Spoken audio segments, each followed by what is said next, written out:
مقدس عبادت کی قبولیت کے لیے اور اپنے جو مومنات مریض ہیں ان کی شفا یابی کے لیے بآواز بلند سلام اللہم صلی علی محمد وآل محمد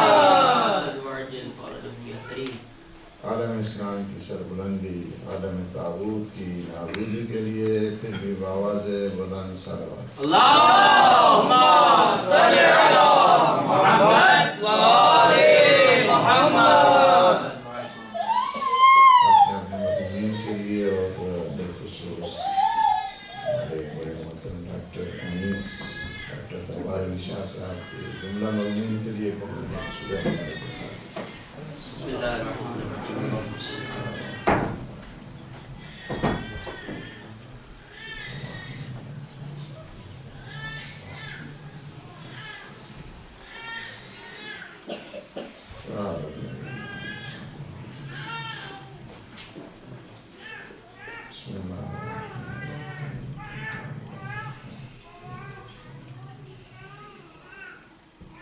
حسینیت زندہ باد، حسینیت یزیدیت یزیدیت نعرہ حیدری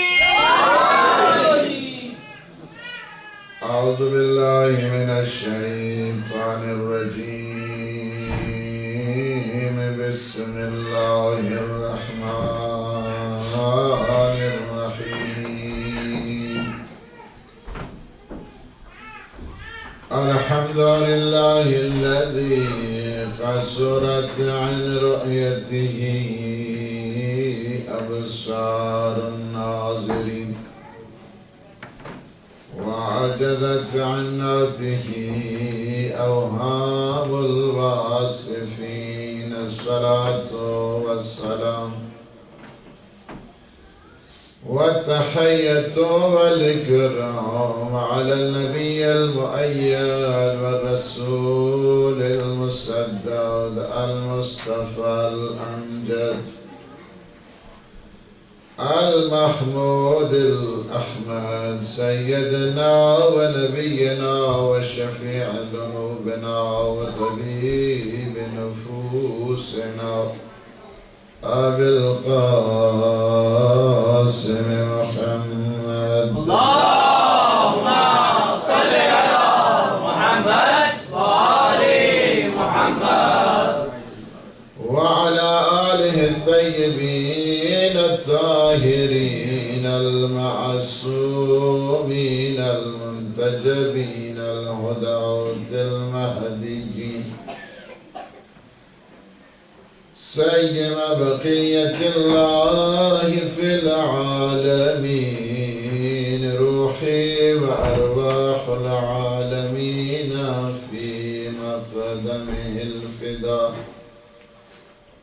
ولعنة الله على أعدائهم أجمعين من الآن إلى قيام يوم الدين أما بعد فقد قال الله سبحانه وتعالى في محكم الكتاب المبين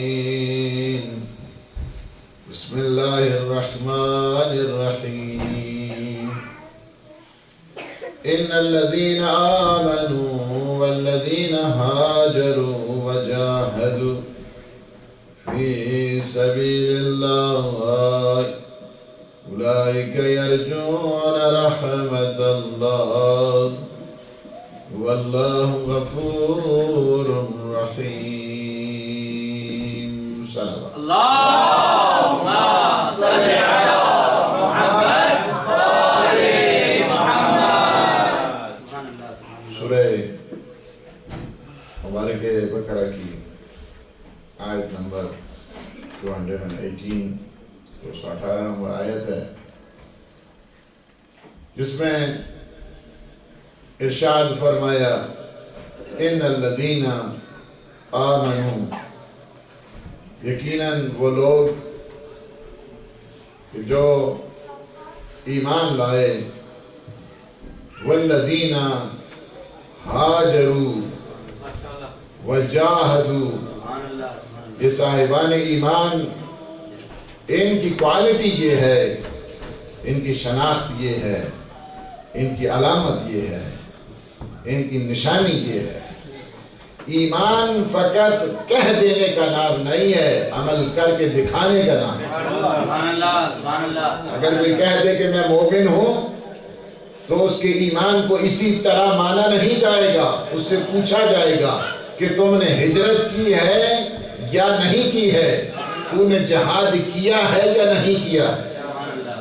یعنی ایمان کو ہجرت سے جدا نہیں کیا جا سکتا۔ یہ کوالٹی ہے، نشانی ہے۔ نشانی کیا ہے بتائیے؟ اللہ نے بتائی ہے نا کہ ان الذین آمنوا، یقیناً جو لوگ ایمان لائے، والذین، یہ وہ لوگ ہیں کون سے ہیں؟ ہاجروا، جنہوں نے ہجرت کی ہے، وجاہدوا، اور جنہوں نے جہاد کیا ہے۔ کہاں پہ جہاد کیا ہے؟ فی سبیل اللہ، اللہ کے رستے میں انہوں نے جہاد کیا ہے، اللہ کے رستے میں انہوں نے ہجرت کی ہے۔ ایسے لوگ کیا ہیں؟ اولئک یرجون رحمت اللہ، یہ وہ لوگ ہیں کہ جو اللہ کی رحمت کی امید رکھتے ہیں۔ یعنی اگر آپ نے اسی طرح نہیں ہے، امید ہاتھ پہ ہاتھ دھر کے بیٹھنے کا نام نہیں ہے، ہجرت اور جہاد کے سائے میں دعا کرنے کا نام ہے۔ اسی وجہ سے فرما دیا نا کہ وہ لوگ کہ جو رجا رکھتے ہیں، امید رکھتے ہیں، یرجون کیا ہے؟ لقاء رب، یعنی جو اللہ کی لقاء کی امید رکھتے ہیں، یرجو، یعنی وہاں پہ بھی ہے کیا ہے؟ فَلْيَعْمَلْ عَمَلًا صَالِحًا، انہیں کیا چاہیے؟ انہیں یہ چاہیے کہ وہ عمل صالح کو انجام دیں۔ فقط امید نہیں رکھنی ہے بلکہ عمل صالح کو بھی انجام دینا ہے۔ وَلَا يُشْرِكْ بِعِبَادَةِ رَبِّهِ أَحَدًا، انہیں چاہیے کیا کریں؟ کہ وہ اللہ کی عبادت میں کسی دوسرے کو شریک نہ کریں۔ یہ بھی امید رکھنا یہ ہے کہ عمل کر کے دکھانا۔ امید رکھنے کا مطلب یہ ہے کہ ہم عملی میدان میں ہیں۔ اللہ سبحانہ و تعالیٰ نے مومنین کی دو نشانیاں یہاں پہ بتائی ہیں۔ وہ مومنین کی نشانیاں یہ ہیں کہ وہ ہجرت کرتے ہیں۔ ماشاءاللہ ہم سارے مہاجر یہاں بیٹھے ہیں، ہم سارے یہاں پہ مہاجر اسے کہتے ہیں کہ جس نے ہجرت کی ہو، جس نے ہجرت کی ہو۔ کسی نے پاکستان سے ہجرت کی، کسی نے افغانستان سے ہجرت کی، کسی نے عراق سے کی، کسی نے بحرین سے کی، کسی نے امریکہ سے کی، کسی نے افریقہ سے کی، جہاں سے کی، جہاں پہ کی۔ ایک جگہ سے ہجرت کا مطلب کیا ہوتا ہے؟ توجہ کریں، ہجرت کا مطلب ہوتا ہے فراق، جدائی، کوچ کرنا ہے۔ ایک جگہ سے دوسری جگہ کوچ کرنے کا نام ہجرت ہے۔ ایک جگہ کو چھوڑ کر دوسری جگہ پہ آنے کا نام ہجرت ہے۔ ایک جگہ سے جدائی پا کر دوسری جگہ پہ آ جانے کا نام ہجرت ہے۔ یہ ہجرت جسمانی کہا جاتا ہے، یعنی جب انسان کیا ہے؟ Migration in the physical sense. انسان مثلا ہم لوگ آئے، ہم نے ہجرت کی ہے۔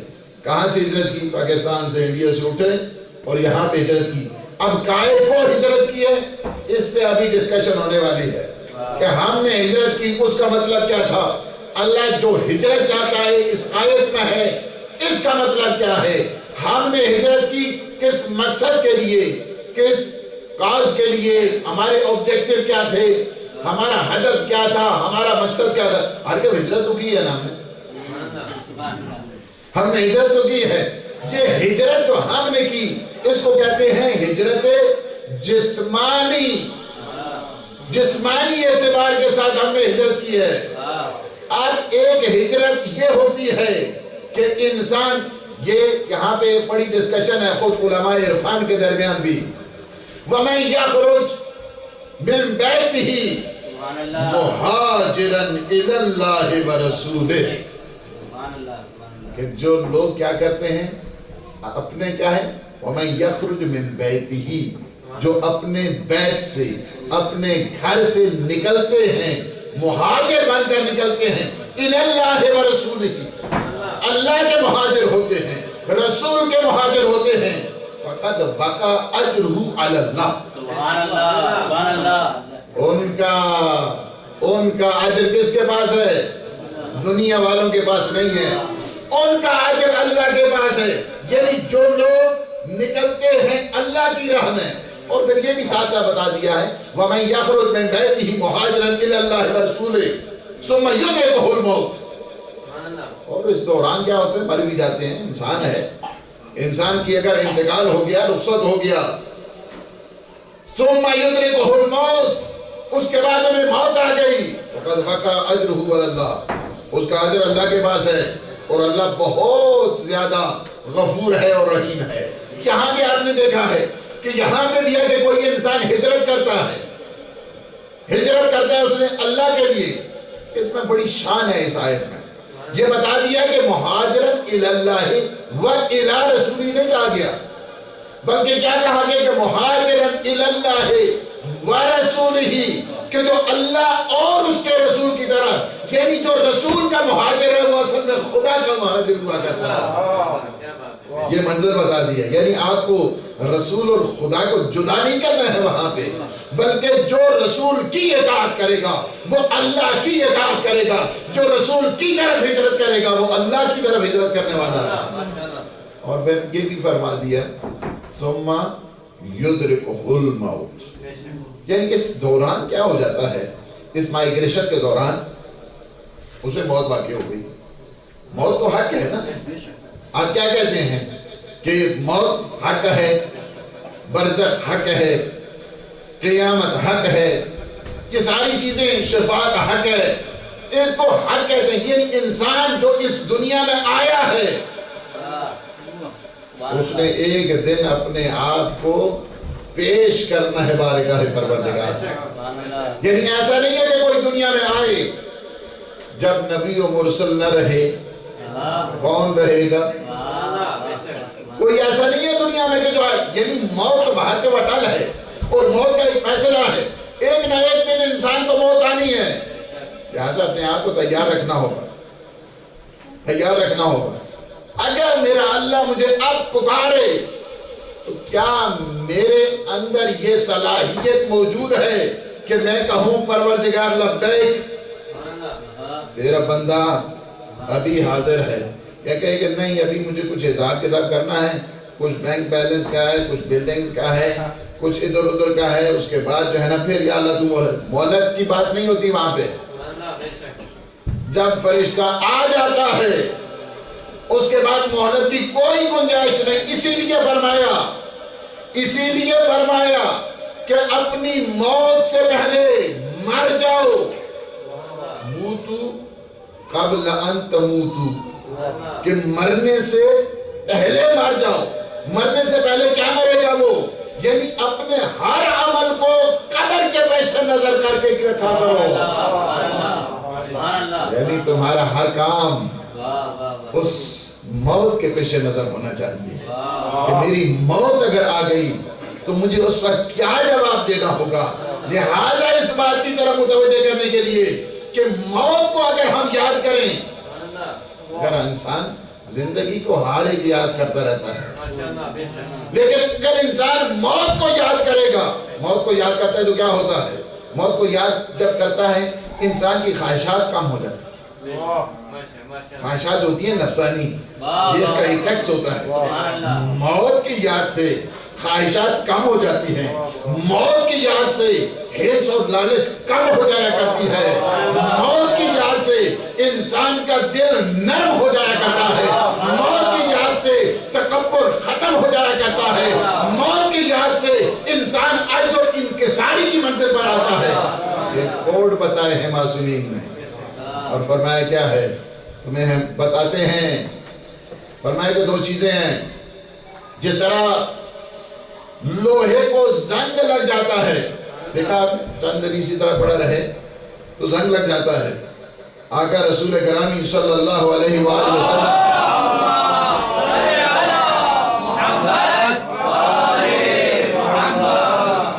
فرماتے ہیں کہ جس طرح لوہے کو زنگ لگ جاتا ہے اسی طرح انسان کے دل کو بھی زنگ لگا. دل کے ایمان کو اتارنے کے لیے تمہیں کیا کرنا چاہیے؟ 2 طریقے بتائے. آقا دو جہان نے 2 طریقے بتائے ہیں کہ تم نے جس طرح لوہے کو سائیکل کرنا ہے تو تمہیں کیا کرنا چاہیے. اب تم نے دل کو پالش کرنا ہے یا سائیکل کرنا ہے، دل کی صفائی کرنی ہے تو تمہیں کیا کرنا چاہیے. فرمایا 2 طریقوں سے تمہارا دل سائیکل ہو جائے گا. ایک یہ ہے کہ ذکر الموت، اور دوسرا یہ بتا دیا تلاوت القرآن. اللہم صلی علی محمد وآل محمد. تمہارے دل کی صفائی 2 طریقے سے ممکن ہے. تیسرا طریقہ نہیں، 2 طریقے بتائے. 2 طریقوں سے تمہارے دل کی صفائی ہوگی. پہلا طریقہ یہ ہے کہ تم موت کی یاد کیا کرو. سونے سے پہلے کم از کم اپنے آپ کو ریمائنڈ کراؤ کہ مجھے ایک دن اپنے پروردگار کی حضور پیش ہونا ہے. کیا میں نے کسی کے حقوق کو ادا تو نہیں کرنے؟ کیا میں نے کسی کا مال تو نہیں دینا ہے؟ کیا میں نے کسی پہ ظلم تو نہیں کیا ہے؟ کیا میں نے رد مظالم کو ادا کر دیا ہے؟ کیا میں نے لوگوں کے جو قرضے ہیں انہیں دے دیا ہے؟ کیا مجھ سے کوئی زیادتی تو نہیں ہوئی ہے؟ یہ دن میں نے کسی کی غیبت تو نہیں کی ہے؟ کیا میں نے کسی کی چغلی تو نہیں کی ہے؟ کیا میں نے کسی کے اتہام بازی تو نہیں کی ہے؟ نہیں کی ہے تو شکر خدا کرے. یہی ہے چیز کہ جس کو مولا امام موسیٰ کاظم علیہ السلام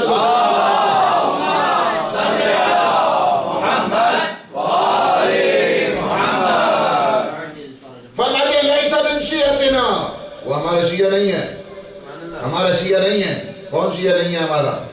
کہ جو ہر روز اپنا محاسبہ نہیں کرتا. ہر روز اپنا محاسبہ کیسے کو آپ اس کو انگلش میں کہتے ہیں اکاؤنٹیبلٹی. محاسبہ کا مطلب ہوتا ہے اکاؤنٹیبلٹی. محاسبہ کا مطلب یہ ہوتا ہے کہ یعنی اپنے آپ کو سکیوٹنائز کرنا. جس طرح ایک بزنس مین شام کے ٹائم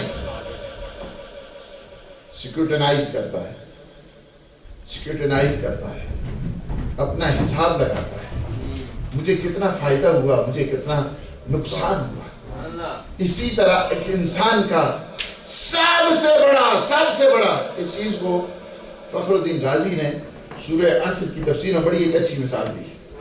سورہ عصر کی تفسیر میں وہ لکھتا ہے کہ مجھے سورہ عصر کے جو مفہوم ہے نا، سورہ عصر کا مفہوم وہ سمجھ آیا اس برف فروش کی.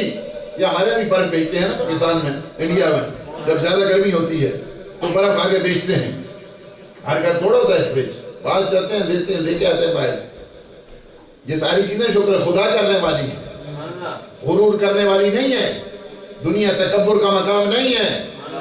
دنیا انسان کو تسلیم ہونے کی منزل سکھاتی ہے. یہ انسان کی منزل ہے. تو کیا ہو گیا؟ کہا کہ مجھے یہ بات بڑی اچھی سمجھ آئی. کس سے سمجھ آئی؟ کہا اس برف فروش سے، وہ جو برف بیچ رہا تھا نا، اس کی اس بات سے. اس نے کہا آ جاؤ اس کا سرمایہ لے لو جس کی سارا سرمایہ ڈھل رہا ہے. کیونکہ اگر کوئی خریدے لگا نہیں تو کچھ ٹائم کے بعد کیا ہے، برف تو پگھل جائے گی اور اس کا سرمایہ سارا ضائع ہو جائے گا. اور جلدی آؤ یہ لے لو، یہ سامان لے لو جس کا ساری پونجی، جس کا سارا سرمایہ یہی ہے کہ جو ڈھل رہا ہے. تو کہا کہ مجھے انسان کا پتہ چلا کہ جس کی ہر روز زندگی ڈھل رہی ہے اور اسے خبر ہی نہیں ہے کہ میرے کتنا بڑا سرمایہ ختم ہو رہا ہے. اس وجہ سے میرے مولا امام جواد علیہ السلام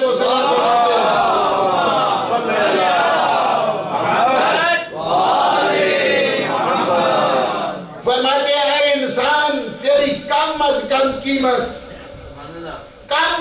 قیمت تیری جنت ہے. کم از کم قیمت، جس طرح مولا کبھی فرمانا ہے. اور پھر فرماتے ہیں کہ اب دنیا سوقن، یہ دنیا کیا ہے؟ بازار ہے، یہ مارکیٹ ہے، یہ ٹریڈ ہو رہا ہے انسان کا. اب دنیا سوقن، یہ دنیا کیا ہے؟ بازار ہے، بازار تجارت ہے. کیا ہے؟ رابحہ فیہا قوم وخسر آخرون. کچھ آتے ہیں یہاں پہ فائدہ کما کے جاتے ہیں، کچھ آتے ہیں نقصان اٹھا کے جاتے ہیں.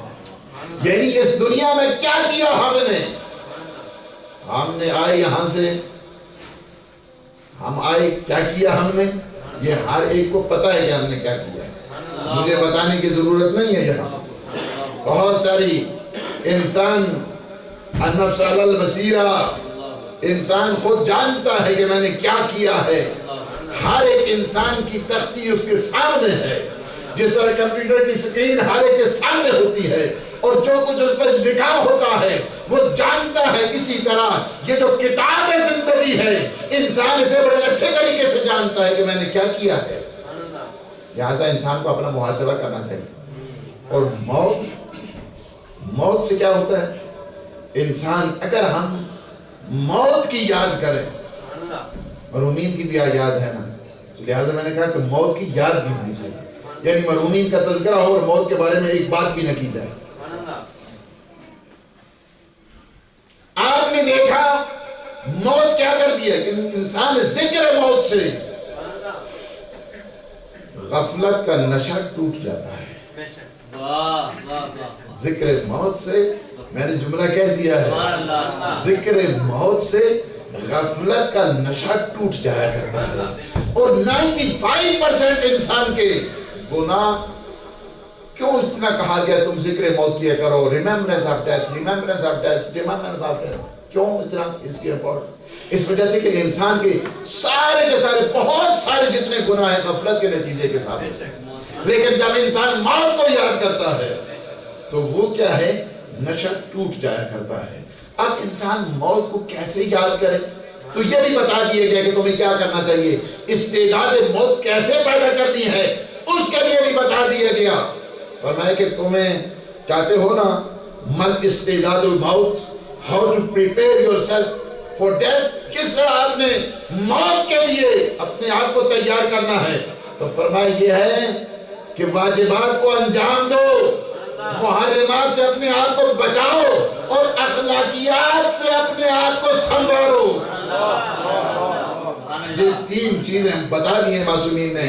اور پھر تمہیں خوف نہیں ہونا چاہیے موت سے، اس لیے کہ تم اس کے ماننے والے ہو، چاہے تو وہ موت کے اوپر جا کرے یا موت اس کے اوپر آ پڑے، کوئی فرق نہیں پڑتا ہے.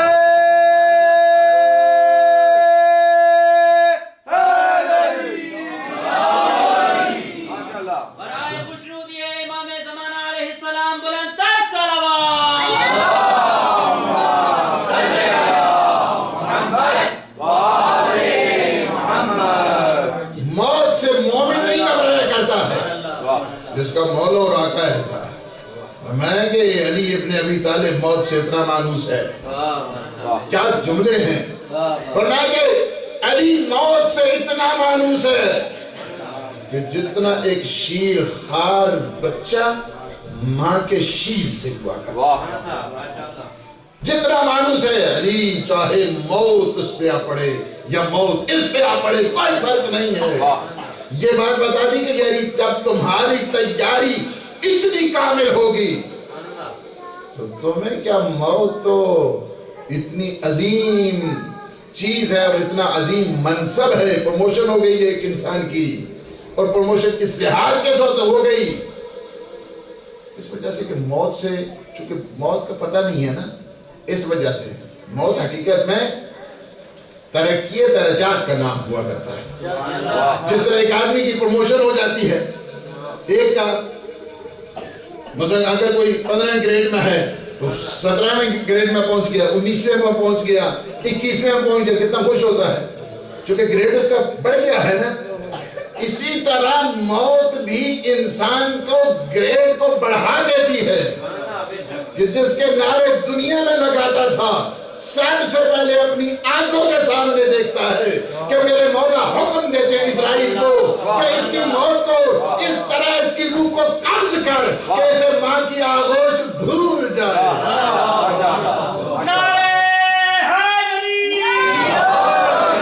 اسے موت سے کیا پرواہ ہے؟ لقائے محبوب کا، موت لقائے محبوب کا نام ہوا کرتا ہے. تو یہاں پہ یہ کیا ہے؟ ثم یدرکہ الموت.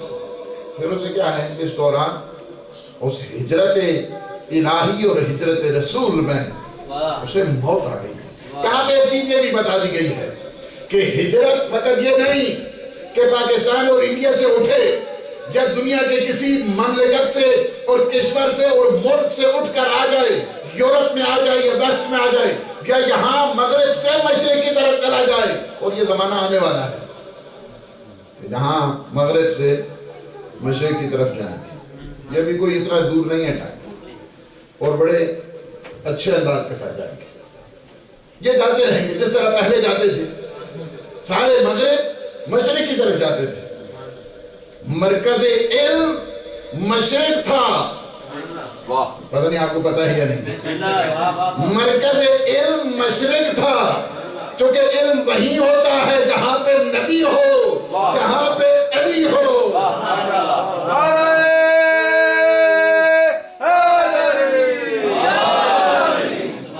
سارا علم کا مرکز وہی تھا، اور جب علم کا مرکز مشرق تھا، ایک ہی جگہ سارے کام ہوتے تھے، وہی یونیورسٹی ہوتی تھی، وہیں پہ حوزہ ہوا کرتا تھا، وہیں پہ ایکیڈیمک ڈسکشن ہوتی تھی، وہیں پہ سیمینری ڈسکشن ہوتی تھی، ایک ہی جگہ، یعنی ایک ہی اسکول سے بڑے بڑے ڈاکٹر نکلتے تھے، بڑے بڑے علم نجوم کے ماہر نکلتے تھے، بڑے بڑے علم طب کے جو ایکسپرٹ تھے وہ نکلتے تھے، بڑے بڑے فقیہ نکلتے تھے، بڑے بڑے جتنے علوم اور فنون کے علم کلام کے ماہر، محدثین، محققین، اور کوئی وہاں پہ ڈفرینسیشن نہیں تھی جو آج کل کر دیے گئے ہے نا، یہ جی ایکیڈیمک ہے اور یہ جی سیمینری ہے، یہ دانشگاہی نظام ہے اور یہ حوزوی سسٹم ہے۔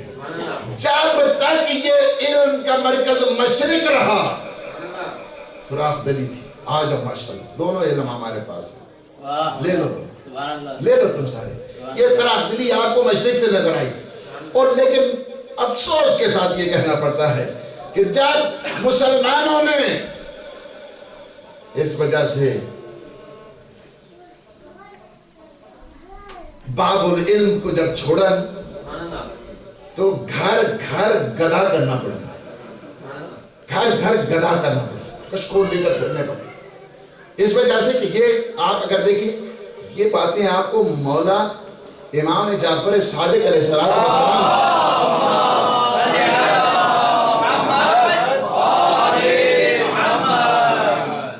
فرماتے ہیں کہ اس طرح کرو، ہمیشہ تفقہ کو جاری رکھو، ہمیشہ تفقہ کو جاری رکھو، ہمیشہ اجتہاد کو جاری رکھو، ہمیشہ تم علم کو حاصل کرتے رہو۔ تفقہ کا مطلب یعنی یہ ہوتا ہے کہ جہد مسلسل ہے علم کے بارے میں۔ اگر آپ تفقہ سادہ لفظوں میں اسے کہوں تو اس کا مطلب یعنی کیا ہے کہ ایک کنٹینیوس جو پروسیس ہے علم کا، اس کو کہتے ہیں تفقہ، جاری رہنا چاہیے۔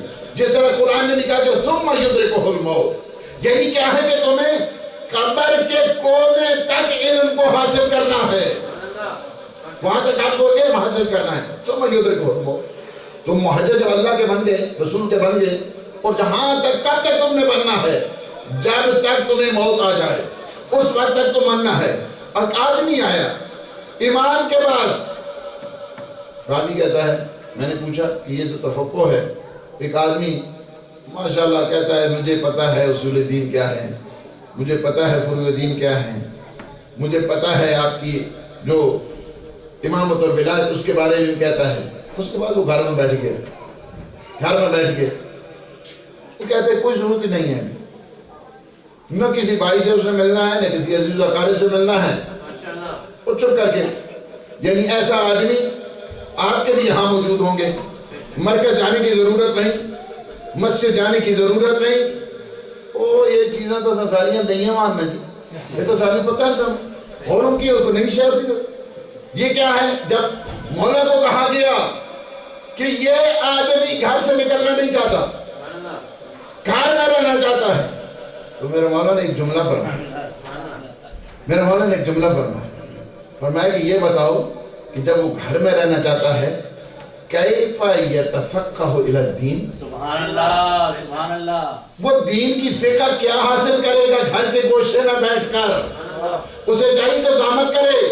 آپ جو گھر سے نکل کر اس مرکز طہرا میں تشریف لائے ہیں، آپ نے حقیقت میں وہ ہجرت کی ہے کہ جس ہجرت کا نام فاطمہ کیا۔